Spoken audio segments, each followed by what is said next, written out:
1 Corinthiens chapitre 2 versets 4 à 5. J'essaie juste de différencier la révélation et l'information. Et ma parole et ma prédication ne reposaient pas sur les discours persuasifs de la sagesse humaine, mais sur une démonstration d'esprit et de puissance, afin que votre foi fût fondée, non sur la sagesse des hommes, mais sur la puissance de Dieu. La parole de Dieu est le lieu caché de sa puissance.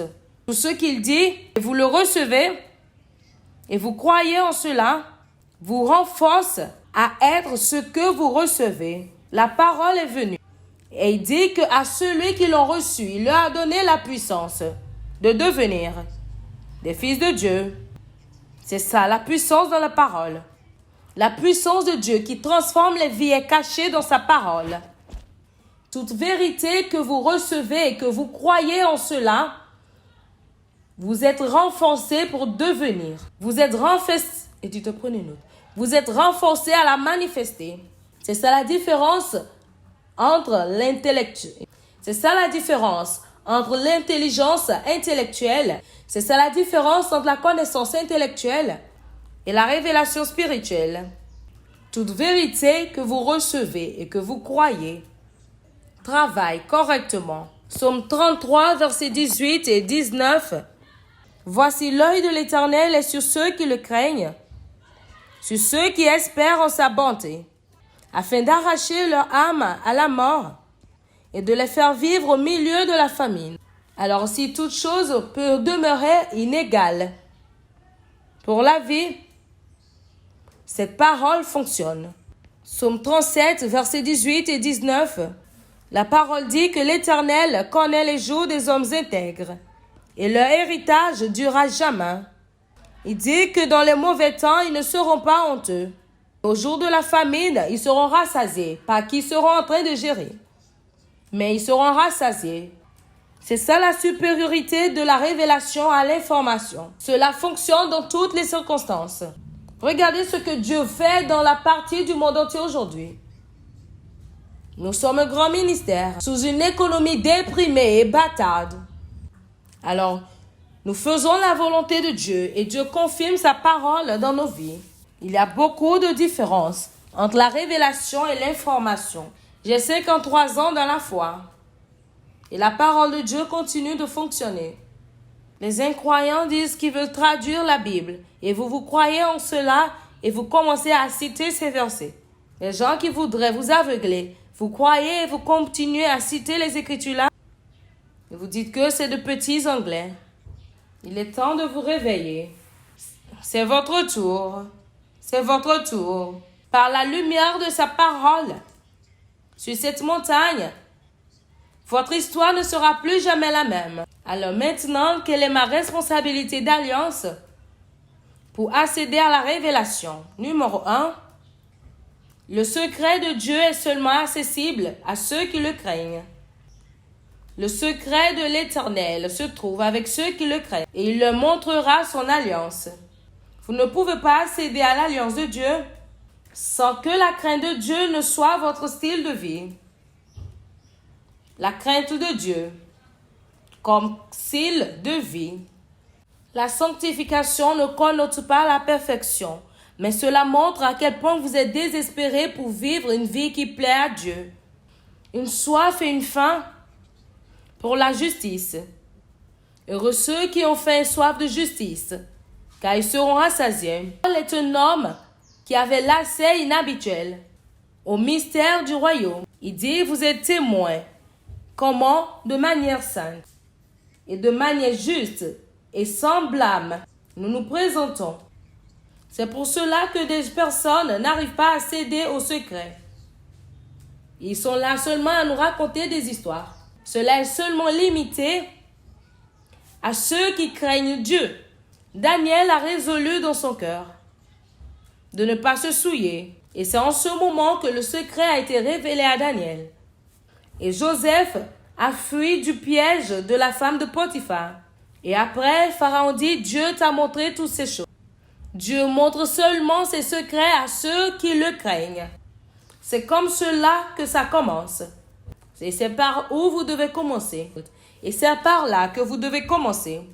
Et c'est là que j'ai commencé. Je n'étais pas baptisé dans le Saint-Esprit avant que je n'apprenne qu'il est bon pour l'homme de porter le joug dans sa jeunesse. Je n'étais pas encore baptisé dans le Saint-Esprit lorsque j'ai entendu Ésaïe 54, verset 17. Toute âme forgée contre toi sera sans effet. La crainte de l'Éternel est capitale. La crainte de Dieu est un assez capital pour recevoir les secrets de Dieu. Je n'étais pas encore rempli du Saint-Esprit lorsque j'avais 20 ans. Nombre 17, verset 11. Vous voyez, aujourd'hui, il y a beaucoup de jeux financiers sur la terre. Et les prophètes prophétisent pour avoir l'argent. Des prophètes authentiques avant. Il y a beaucoup de jeux financiers aujourd'hui. Et c'est devenu une affaire. Alors un ami m'a visité ce jour et j'ai dit, David, regarde ce que Dieu m'a dit. Le secret de Dieu se trouve avec les personnes qui le craignent. Et il leur montrera son alliance. Une vie de n'importe comment est disqualifiant. Si vous vivez votre vie de manière négligente, comme cela vous plaît, cela est disqualifiant. Vous pourrez être en train de dire des histoires avec passion et les gens penseront que c'est une révélation. Mais c'est une histoire. Alors lorsque vous m'entendez dire que tout ce que Dieu ne peut pas me faire, que cela demeure sans être fait, je n'irai nulle part pour chercher cela. Ce qu'il ne peut pas me donner, que je ne l'ai jamais. Ce qu'il ne peut pas me donner, que je ne le possède jamais.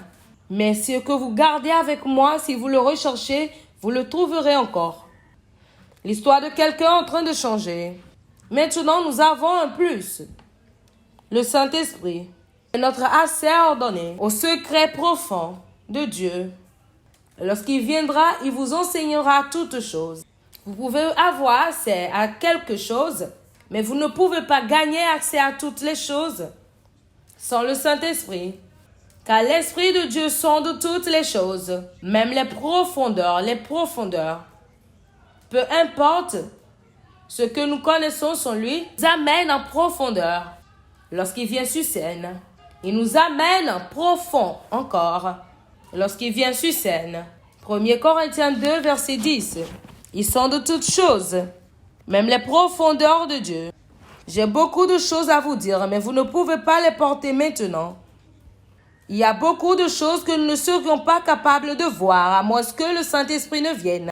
Et lorsque l'Esprit de vérité sera là, il nous guidera dans toute la vérité.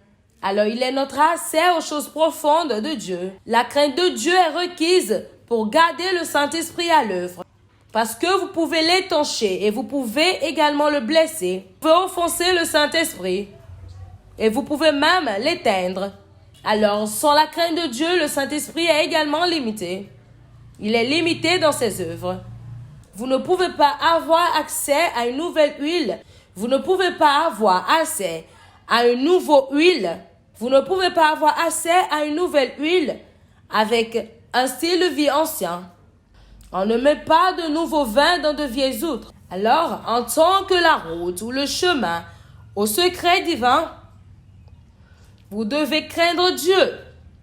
Et cela doit être votre style de vie. Le Saint-Esprit vient rouler sur cela.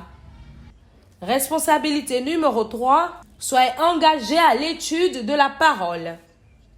Comme un style de vie. Les paroles étaient trouvées, pourquoi? Parce qu'on les recherchait. Il dit, j'ai trouvé tes paroles, je les ai recueillies. Tes paroles ont fait la joie et l'allégresse. Alors vous devez chercher avant de trouver. Étudiez si vous voulez être libéré de la honte. Étudiez et cela vous sortira de la honte. Étudiez votre chemin ou votre voie hors de la honte. Étudiez pour rencontrer votre lumière désirée. Dans tout domaine d'intérêt ou dans ce qui vous concerne. Paul a dit, apporte-moi mes parchemins et mes livres. Alors continuez à briller. Nous devons continuer à carburer cette révélation de lumière en nous. Si nous voulons continuer à briller. Numéro 4, engagez l'autel de prière pour accéder à la lumière. Invoque-moi et je te répondrai. Je te montrerai des grandes et de puissantes choses que tu ne connais pas. Alors nous pouvons prier pour accéder à la lumière. Nous prions pour accéder à une révélation. Je dis, Seigneur, montre-moi le secret de la prospérité du royaume. Et je me suis engagé dans 3 jours de jeûne et prière, jusqu'à ce qu'il me montre. Et lorsqu'il m'a montré cela, j'ai su pourquoi cette église ne croissait pas. 3 jours de jeûne et prière, et il s'est montré, il s'est révélé, Alors si les choses ne fonctionnent pas, ne continuez pas à dormir là-dessus. Ne continuez pas à dormir. Allez chercher la lumière requise. Et ne prétendez pas que vous avez trouvé cela jusqu'à ce que vous le trouvez vraiment. Et lorsque vous trouvez cela, c'est en ce moment que vous avez la récompense. Et votre espérance ne sera pas anéantie. Proverbe 24, versets 13 et 14. Lorsque j'étais appelé au ministère et que je devais me rendre dans le ministère à temps plein, j'ai posé une question. Qui me paye? Est-ce que ça, c'est une bonne question? Parce que les pasteurs que je voyais en ce temps-là se promenaient de lieu en lieu. Alors, en ce moment, on ne savait pas qui les payait. Si vous travaillez avec une société, vous n'allez pas chercher le salaire dans une autre. Alors, qui me paye? Ensuite, la lumière est venue. Vous allez penser que c'est de l'arrogance. Mais lorsque la lumière vient, c'est intoxicant. C'est vraiment, vraiment intoxicant. La Bible dit qu'il a choisi 70 autres. Alors, il y a une lettre de recrutement spirituel. Il a dit, n'allez pas de maison en maison et ne saluez personne sur votre chemin. Et c'est la même chose qu'il m'a dit. Et ne tourne autour des ressources de personne.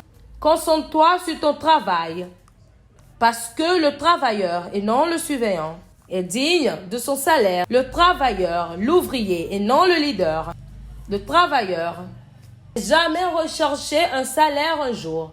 Il m'a toujours payé. Je lui ai jamais rappelé, Seigneur, tu dois me payer. Parce que c'est une alliance. Reste concentré sur ton travail. Celui qui me cherche me trouve. Celui qui frappe, la porte lui sera ouverte. Étudiez votre chemin pour sortir de la honte. Étudiez vos voies pour sortir des soucis. Étudiez pour sortir de la dépression. Cela est gratuit. Numéro 4, pour garder l'écoulement, demeurez joyeux. Numéro 5, pour garder l'écoulement, demeurez joyeux. Que la joie et l'allégresse deviennent vos comportements spirituels. Vous ne pouvez pas accéder au sentier de la lumière sans la joie. Psaume 16, verset 11. Tu me montreras le sentier de la vie. En ta présence, là où tu montres cela, il y a la plénitude de la joie. La plénitude de la joie. Des délices abondantes. Les délices abondantes. Le plaisir et non la pression. Avec joie, vous puiserez de l'eau du puits du salut. Isaïe 12, verset 3. Alors la joie, c'est ce qui nous rend capables pour continuer à avoir l'accès. L'accès continu. L'accès continu. Vous êtes ici à Shiloh. Ne laissez pas vos problèmes vous déconnecter de l'accès. Vous n'êtes pas vaincu. Vous êtes seulement défié.